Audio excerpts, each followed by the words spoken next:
why I uninstalled the day before in less than 2 hours. A short and sweet of it.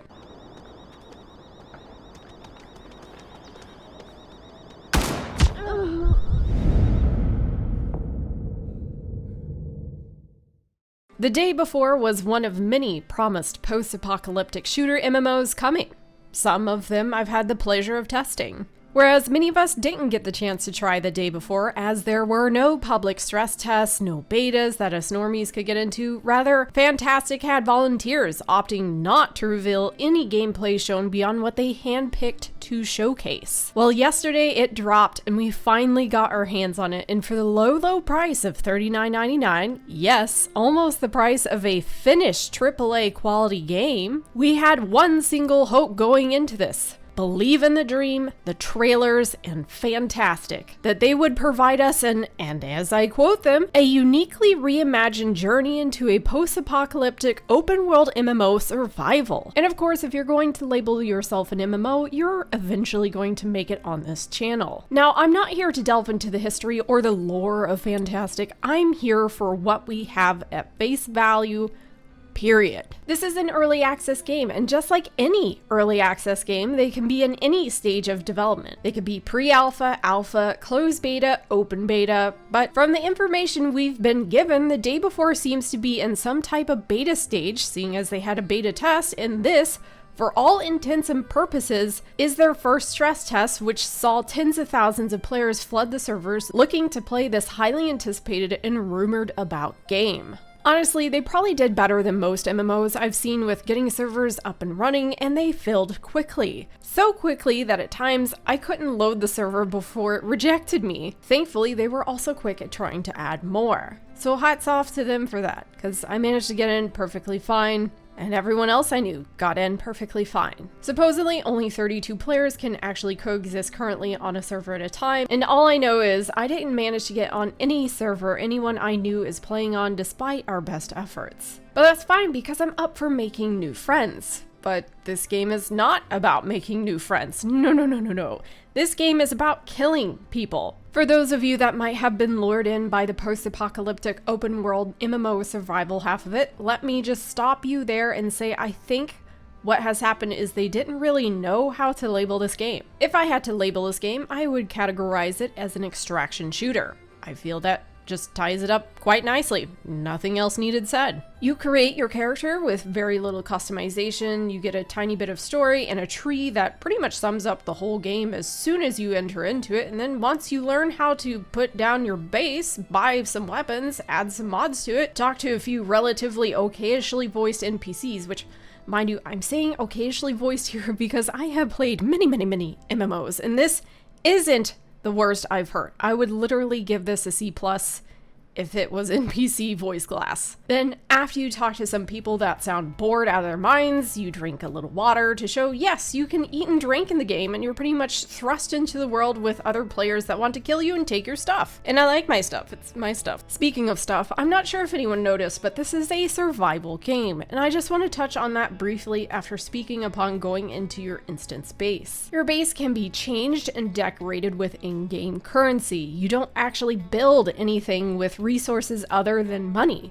You also don't collect materials that would be considered a survival game. You simply collect items out in the open world to sell, wear, or heal if you get hurt, like most shooter games. A few functional systems here besides shooting is trade. You buy your weapon, you buy your ammo, you buy your attachments, you don't disassemble or craft any of it. As far as I can tell, you're not even in the drop zone long enough to bother eating or drinking. So where am I surviving beyond avoiding other players? But I digress. I love survival games, and I had, I guess, some sort of expectation heading into this beyond collecting money and buying and selling. You do have quests and they do give you money, but we'll get back to that. Once you begin exploring the open map that's not that big, you're faced with your first enemy. Alarms. I'm not 100% sure what caused this zombie apocalypse, but it probably had something to do with the alarms just turning their brains to mush, because mine was literally turning to mush from the short time I played surrounded by what felt like 50 alarms going all at once. If they still need a new name for their game, it really should just be the alarm before nothing, because nothing happens. The alarms are just alarming. and nothing happens. I don't know what's happening. You'll begin wandering around and pillaging items from various vehicles, backpacks, drawers, going up musicless elevators, and streets with maybe one building open to explore per street while all the rest were boarded up.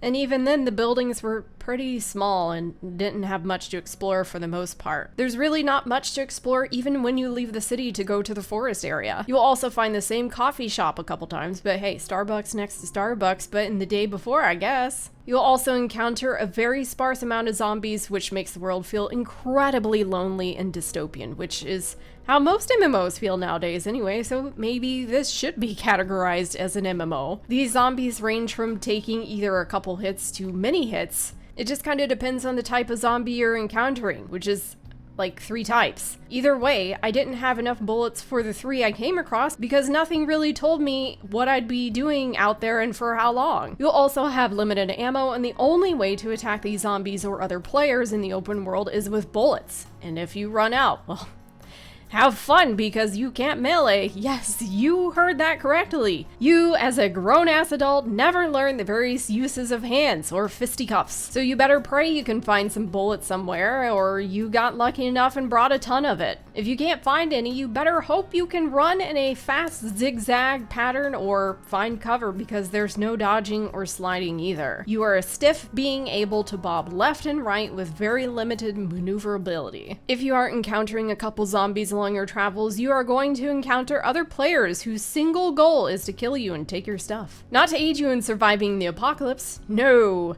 to hide, camp, and jump you when you least suspect it and leave you with nothing. There are also a few extraction points that do not move. There's an extraction point you can go to that you can leave with all of your stuff, and then an extraction point you leave without your backpack. It just kind of depends, but those are very easily camped. And after being one-tapped, not once, but twice, I was done.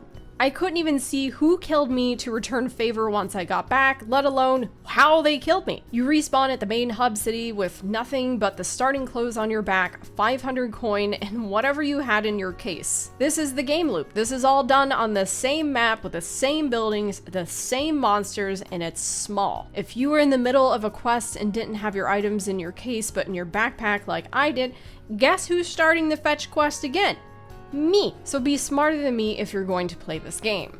I think somewhere between restarting progress again and again, finding out their extraction points, copy-paste coffee shops, street signs that don't match my GPS, and I have to keep looking down at my GPS and kneeling down and wasting precious time of not getting shot, you know, alarms everywhere, and lack of zombies, I decided, you know what? This game is just in too rough a state, and I hope they can build up from here, because this ain't it. Maybe it'll be good in the future, but right now this is a buggy, empty mess as we knew it would be, and it's pretty empty and void of life. Like, there could be fun little things hidden somewhere, or a door opening with a horde of zombies that rush you, which was shown in a trailer. Anything, honestly, to give it that spark of what would have made it better. Right now it's not worth $39.99 to me, but will it be in the future? Perhaps. I genuinely wish them luck, but I'm going to be hearing alarms in my head probably for the next couple days. I don't know how they managed to give a nurse who deals with alarms all the time alarm fatigue, but here we are. The only thing I do have an earnest question on in regards to the day before's past is, since the game got delayed the last and final time only because of the trademark issues nearly 10 months ago, and I'm under the assumption production on the game didn't stop, what kind of game would we have gotten 10 months ago if it had released? Because there's nothing here. Graphically, the game is decent,